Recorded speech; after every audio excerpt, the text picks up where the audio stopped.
Hello and welcome to another episode of Sports and Songs Podcast. Hello, Andy. We're on season 6, episode number 27. It's a sports edition on this Monday night. Yes, big time in sports today. Very busy. Lots going on. We had a wonderful Mother's Day holiday yesterday. Yes. Baseball fans, they seem to, the players wear the pink and the pink bats and belts and whatnot. So it's always fun And time. it's auctioned off for good causes afterwards. Yes. It's always good stuff. So we're going to be in sports. Today's May 12th, 2025, coming up on the middle of May here. Lots going on. High school, college, sports, pro. Let's start off with the trivia question, Andy. Fire away. Something took place 70 years today in the world of sports that I'm quite sure nobody knows about. But who was the player? What was the player's name on this day?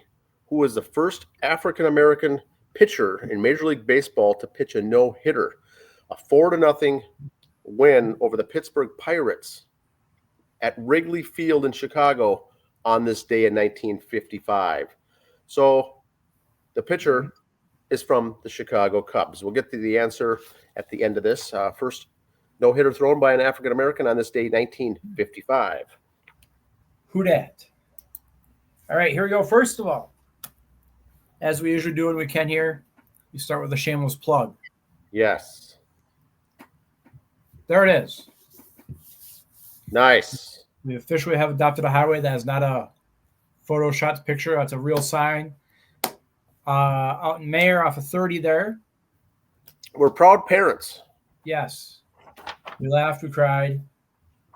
There we go. We have a 3-year deal. So next time you're in New Germany, you drive by, you see that, that's us. You could say, I know those guys. This came on, I saw this on the Facebook, Minnesota Baseball Association board meeting the other day.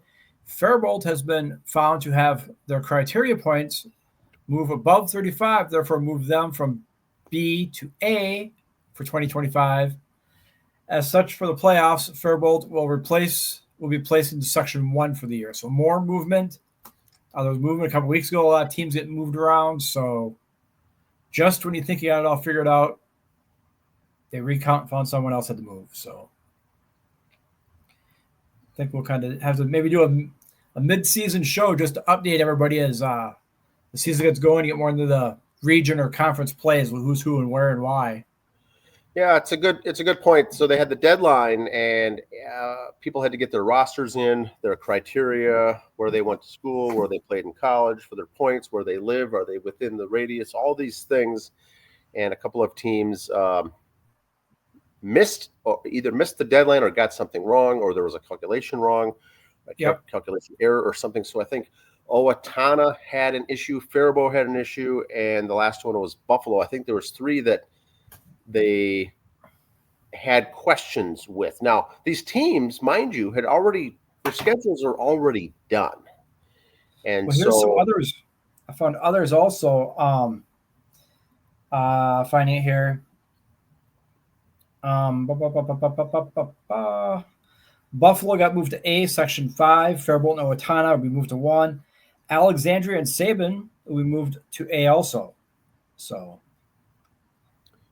And so that is for the postseason. And so your regular season, even if you had your schedule done, you don't necessarily have to change it, but you want to get the games in against people in your region or section or district. You want to get those games in so when the playoffs come, it's not all new. And so they'll have some shifting around to do there. And I think the big picture, Andy, if you agree with me, is that this whole first year is going to be a learning year for players, coaches, administrators, the commissioners, the chairman, the chair people.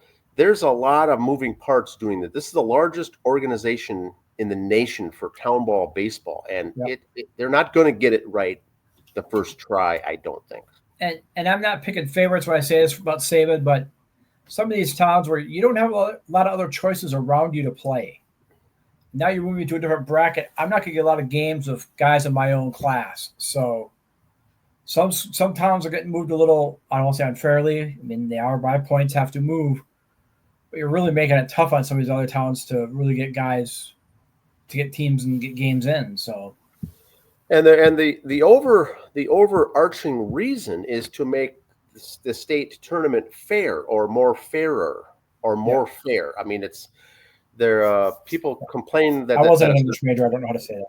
yes, and I got it wrong too. But I think everyone gets the point. It's just it was so lopsided before that basically a lot of these small Class C teams that had good teams basically knew they weren't going to go very far in the Class C state tournament because of the teams at the top that were loaded up with college guys, loaded up with former pro guys, and so Right. they did this to make it more fair, to even the playing field. So, yes, will there be some teams complaining that it's not fair? Of course, but 95% of the teams playing now this year are going to, I think, like it and have some fun with it. All right, here we go. Raphael Devers. Not a fan. Yeah, signs this big contract for Boston. Then Boston signs another third baseman said, "Hey, we want you to be our DH." Kind of like what the Twins told Chili Davis back in the day. Yeah. Don't bring a glove. You're our DH. Well, now they got everybody hurt. They asked him to play a field position. He says, "No. You want me to be a DH? I'm going to DH." Okay, is that a punk thing to do? Yes, especially when you signed for millions of dollars. So if this wasn't Boston, or if it wasn't New York or LA, if this guy was playing in Miami and pulled this, or Colorado or Kansas City, they'd boot him to the curb and say next. But Boston signed him for the big contract. They're stuck with it. And now they got to deal with this crybaby. And the sad thing is, he's putting up decent numbers, so you really can't just say throw him to the curb. I mean, you can put up decent numbers on A-ball or double A-ball. If you pulled this, they'd drop you like third period French. But he's got him by the short hairs. You're paying me a lot of money. You can't get rid of me. I'm doing well. I'm just not going to play in the field. Now, with that said, does this hurt him as trade bait? Would you want a cancer like this on your team? Unless he says, well, if you trade me, I'll play third base there if they want me as a third baseman. You guys want me to be your DH. I'm going to be your DH. Yeah, it's an interesting thing. There's two sides of the coin with Mr. Devers. Yeah.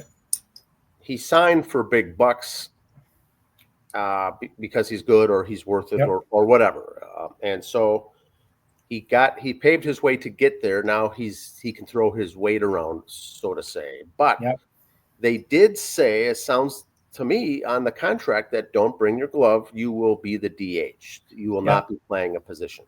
Now they say, look, I want you to play first. Well, he's like, but you're the ones who told me I would not be playing first. So whatever that I won't be playing. I'm not going to do that. And so does he come off like a dickhead? Yes. Does he have a right to say no? He came out right away and says, you can find a first baseman in the market. That's basically, he's saying that's not the problem. There's some out there. Find one. There's guys out there. Your job is to pick up the players you need or bring them up from the minors. Don't ask me to do it. So now it's a pissing contest as far as control. It's a control thing. And so now you're stuck. But now you raise a good point, Andy.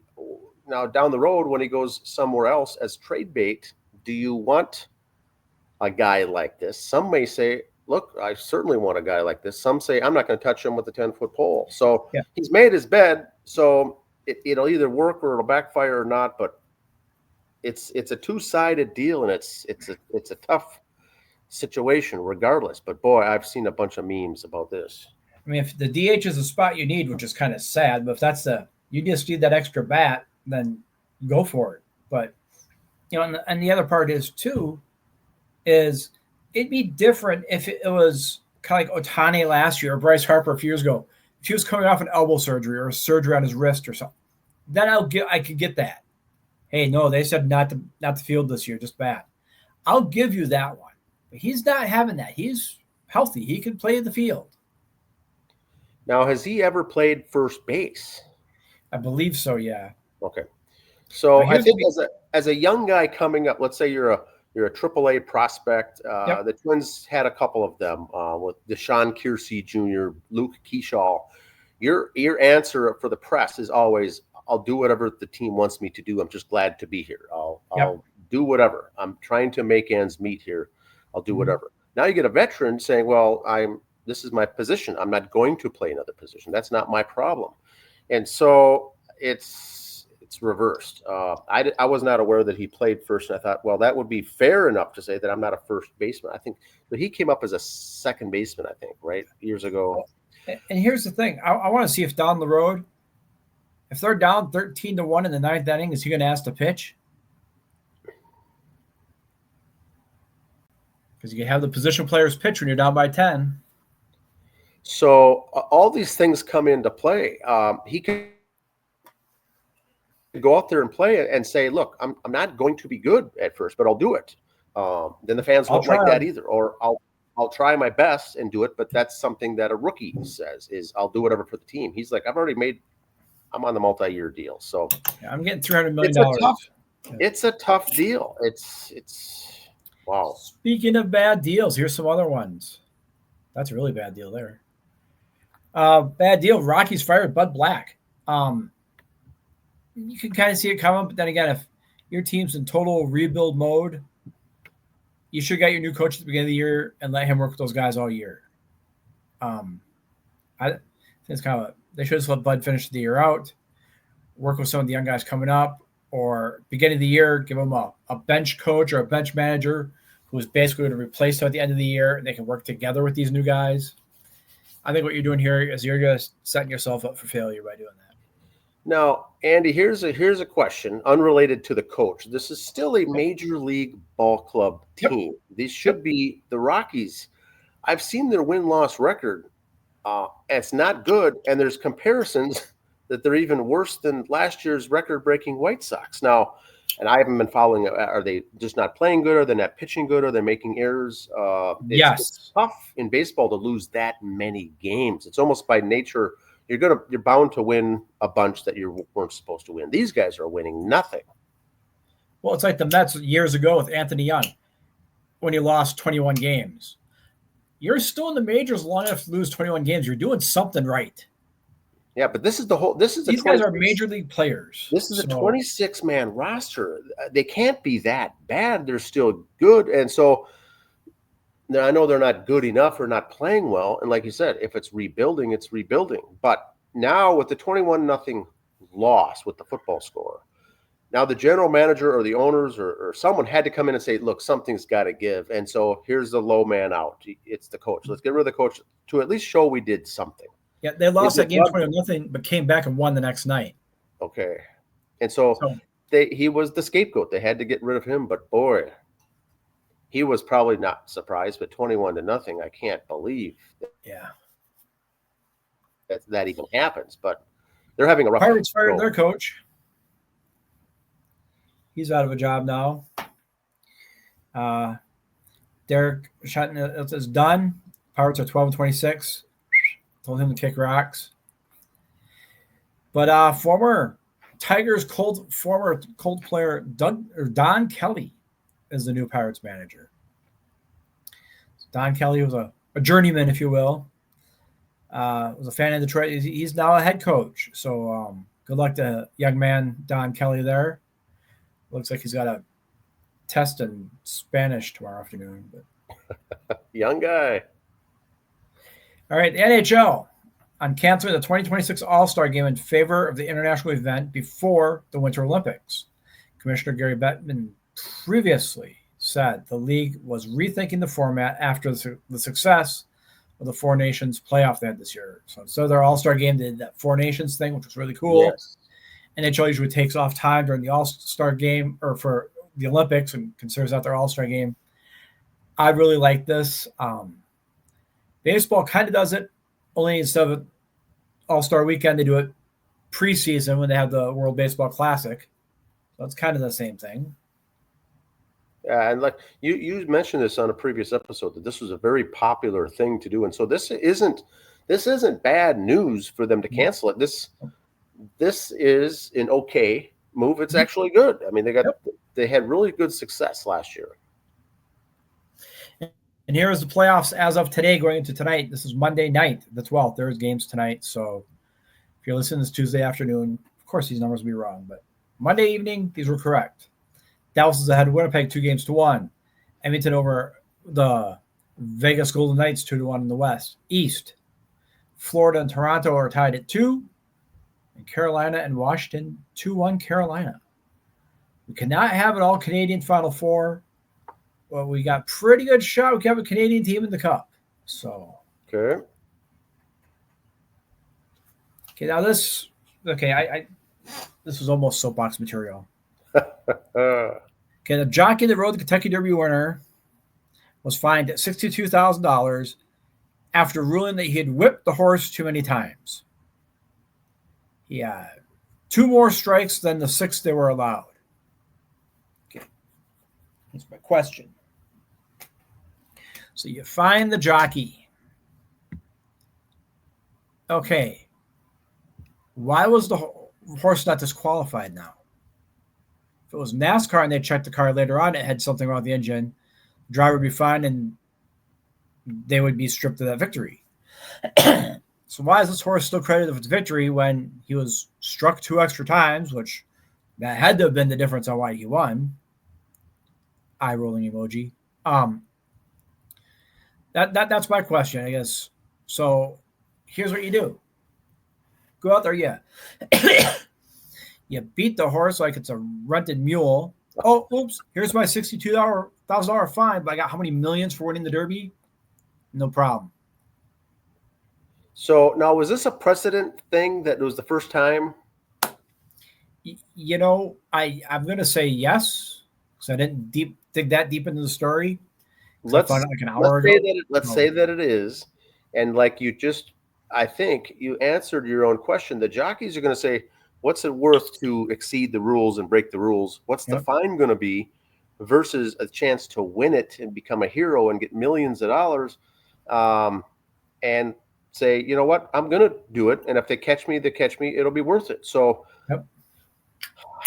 that's setting a bad precedent because, like you say, in auto racing, that car now is disqualified. And the driver gets fined and they lose points and everything else. Interesting. That's a good point. That could have been a soapbox right there. I like that. Oh, you used a cork bat. Oh, well, you took steroids. You're still the home run champion, though. It's kind of what we're saying here. Yep. Here are some stats for you. Shoeless Joe Jackson, one of my favorites. In 1910, he batted .387, 408 and 11, batted .395 in 1912, and .373 in 1913. Career average .356. Never won a batting title. Hit .408 and did not win the batting title. Oh.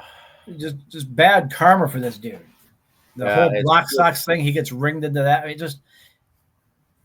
you got to feel bad for the man. Look at that career average. And 1919 was the World Series, and he led the team in batting in the World Series. I think he hit 375 or something that year. And they said, well, he was rigging it to try to lose. Well, not by hitting 375, you don't. Yeah, if you're dogging it at 375. We have other issues. So, yes, a little talked about name that people know, I think, with the movies and the. But you forget these other stats earlier on. Are unbelievable. This guy, a very talented individual. You remember back in the 86, Donnie Moore, relief pitcher for the Angels. Great pitcher. He's having an awesome year. Then in the ALCS, he gives up the home run to Dave Henderson, and he ended up committing suicide like a year later, and his career just went to crap afterwards.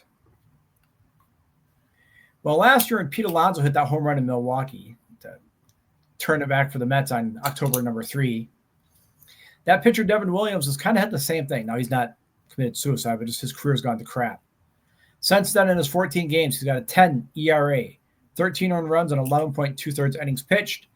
He's been removed from the closing role of the Yankees, and he's allowed as many runs this year as he did in 2023 and 2024 combined. Since that game, Pete Alonso, 46 games, including the postseason. Batting .335, 12 home runs, 40 RBIs, 1.116 OPS. Leads the National League in several offensive categories in 2025. So just you see those things in the playoffs. Not that Alonso turned his career around. He was an all-star and a better than average player to start with. He's gone up to the next level. Devin Williams was just like turn of events. Rebounded from it. It's almost like it's like the Gary Anderson Vikings kicker of 1998. Yeah. You break the record. You're the best field goal kicker. Didn't miss an extra point the entire season. I think that was the first time that's ever even happened. Yep. And you're only remembered for missing a field goal in the championship game. Which, if I recall right, that would not have won the game, would it? It would just tied it up, or I think it tied or won it, but it was remembered. I mean, it would have put him ahead. It wasn't like 0 seconds on the clock. But it was all remembered for a game that was lost and basically blamed on him, who put up literally a record-breaking season. It was his best season as a pro. Oh. Remember Cecil Fielder? Yes. And his son Prince Fielder? Now you're going to feel old because Prince's son Jaden just signed making his major league debut. I just saw this post. Very interesting. We could say we saw 3 generations of Fielders. 3. That is unreal. 3 generations of the Fielders. So I'd ruin your day with that you're old now. All right, speaking of bad contracts, can anyone be more wasteful contracts than Steven Strasburg? The Nats signed him for $245 million after the World Series year. He has since pitched 30 innings, and he may never pitch again. Guaranteed contracts, friends, they will kill you every time. Now, I'm sure there was insurance in there, and then they're not. He's still putting $245 million in his bank. Where it's coming from the Nationals is a different story. I'm sure insurance is in there and everything else with injuries, but still. And this was a big prodigy kid. And I'm not saying I'm holier than thou or I'm better than everyone else, but if you were him, wouldn't you feel a little guilty every payday seeing that come in? I'm sorry. I would give so much to charity and back because I just feel so bad. I would not live high on the hog and go, I've got $245 million. What do I would give so much of it away because I'd feel so guilty having it.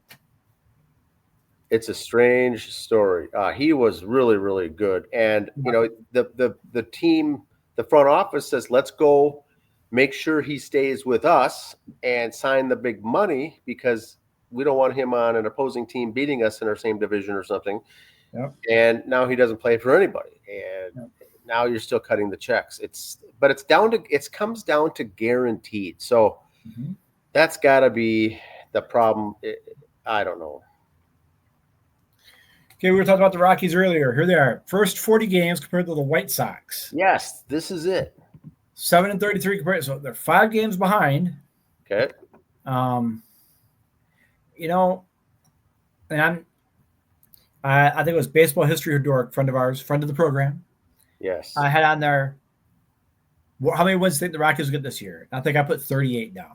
I don't think they're going to break the record. They'll get 38 wins simply because it's going to be summer and they're going to have half those games at home. I just think something's going to happen. It's a balanced schedule.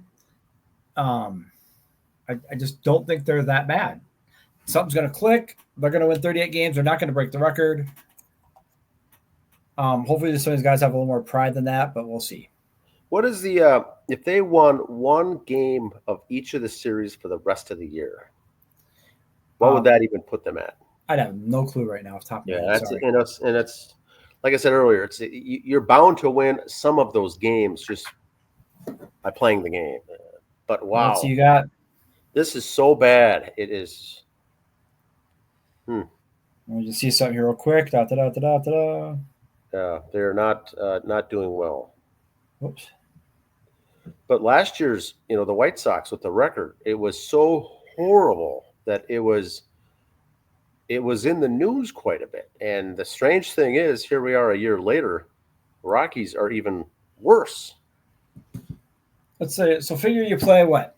1, 2, 3, 4, 5, 9 series a month, 8 series a month.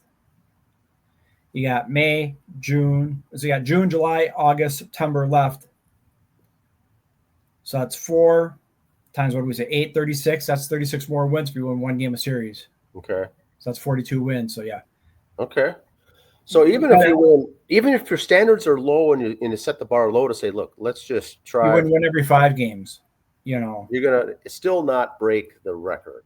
You're going to still exceed the record. I mean, from the White Sox, right?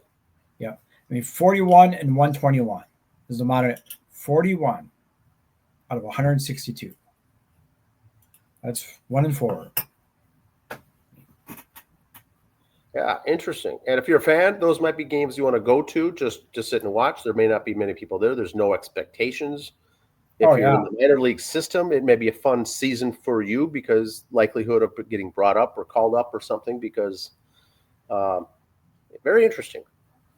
Here's the standings as of this morning. Mets, game and a half up. 6.5 up on the Braves, who are still 2 games below 500. So don't know what's going on there.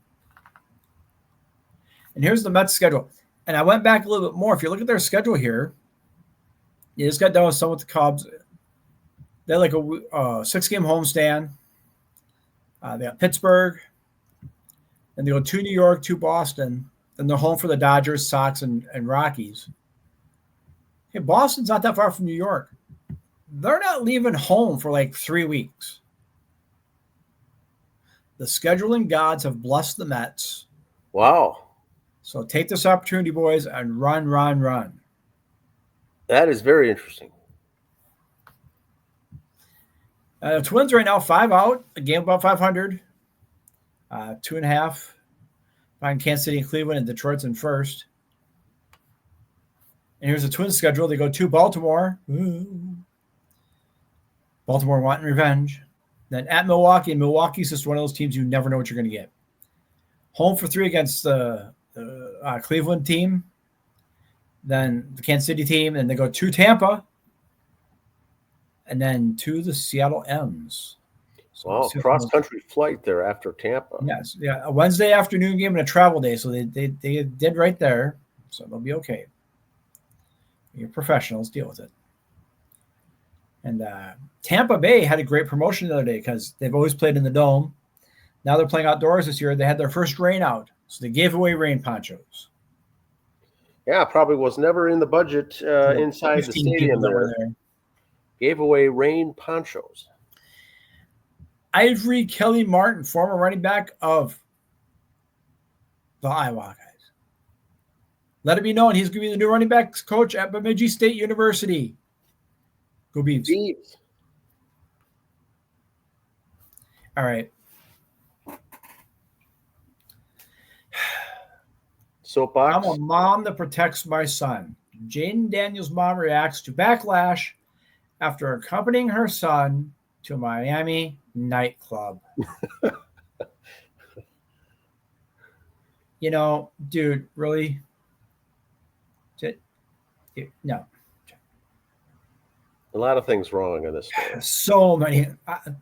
It's only a half-hour show, so I won't get into it. But where do you start on this? You know, if we still had good late-night talk shows to watch, they'd probably run it. What would Johnny Carson or David Letterman done with this? Or Jay Leno? They would have had some fun. They would have had some fun. I don't know how to answer the boys' issues there. I feel a little bad for them. Well, just imagine us at that age. Let's say we were professional athletes and we got busted because our mother was at a nightclub with us. Would that even happen? Would that even occur? I mean, no. You always hear that joke like, oh, I took my cousin to prom. At least I was at prom. No, at least I was at the nightclub with your mom. Oh. I just loser. It's today. It's the environment. It's the generation. It's all those things. The sacrifices you make just to be seen. And this wasn't like they were out, for dinner or lunch or a brunch. This was at a nightclub. Yes, with his mother. It's not. I mean, it'd be different if she was your date to the Academy Awards. That's something totally different. That I could live with that. You take your mom to the Academy Awards. Cool. Way to go. Or the Met Gala or something. Wonderful. You're at a nightclub. Your mom's your wingman. And he's getting picked on or laughed at or whatever, joked. And so she's got to come to his defense, right? Is that how it took place? Okay, just imagine your mom being your wingman at the club. Oh, Jade. It's very bizarre. I mean, he's the Redskins quarterback, right? Yeah, They went to the championship game of the NFC and lost. Great player, but nothing about the player, but it's just today's. I can't imagine Jack Lambert in the 70s taking his mother to a nightclub, or Franco Harris, Lynn Swann, and Roger Staubach. I just can't get my Jim head Marshall around and his mom going to the club. Jim Marshall, Carl Eller, those things didn't happen. Why are they happening now? So I'd say Alan Page, but I can't even picture Alan Page going to a club. So I guess I can't use that. Alan's a great guy. I just don't picture going to a club. Big, rough guys. No, this is a quarterback, but a nightclub. Good Tommy stuff. Kramer would not take his mom to a club. No, see, exactly. You don't even go there. Well, it is the off season, so who knows? But anyway. What else? Anything else for sports, Andy? That's what I got. Like I said, baseball's about a quarter of the way through now. So start heating up. You'll start seeing more stuff. This weekend, WNBA season starts off. Hockey playoffs again are getting in full swing here. You're going to see a lot of exciting. Town ball is all started now. College baseball World Series has begun. College softball playoffs have begun. Busy time on the diamond. So a lot of baseball stuff. We have a trivia answer, Andy. Yes. Beginning of the episode, we talked about a pitcher in 1955 for the Chicago Cubs that threw a no-hitter. The first African-American no-hitter thrown in 1955 on this day, played for the Chicago Cubs. Who was the name, Andy? Do you know him? I remember his nickname, but I don't know what the toothpick guy. It was Sam Jones. Sam Toothpick Jones. And it's not because of his build. He always chewed on a toothpick. Much like, if you recall back to the 80s, UL Washington always had a toothpick. So this guy's nickname is Sam Toothpick Jones. Throws a no-hitter. First ever African-American pitcher 70 years ago today to throw a no-hitter. A 4-0 win over the Pittsburgh Pirates. He was nicknamed for his habit of chewing toothpicks, not because of his physical size or any other characteristic. That's the trivia question. I'm guessing no one got it right, Andy. And he was a journeyman. He was a journeyman pitch strong. And I just noticed because we've been doing some stuff with the Negro League, looking stuff up. With them being in the Hall of Fame now, who's going to go? So that's how I knew. Just the nickname, of course. I couldn't remember his name. Look up all the things for Hall of Fame on him. But yeah, baseball, NBA, NHL, UFL. Only a few weeks left of that. College playoffs. High school baseball, another week, 10 days to go, and they're going to be in the postseason themselves, along with softball. A lot of high school sports going on. So lots to do, lots to keep ourselves all occupied. We'll be back next week with another episode. Have fun. Talk to you later. See ya.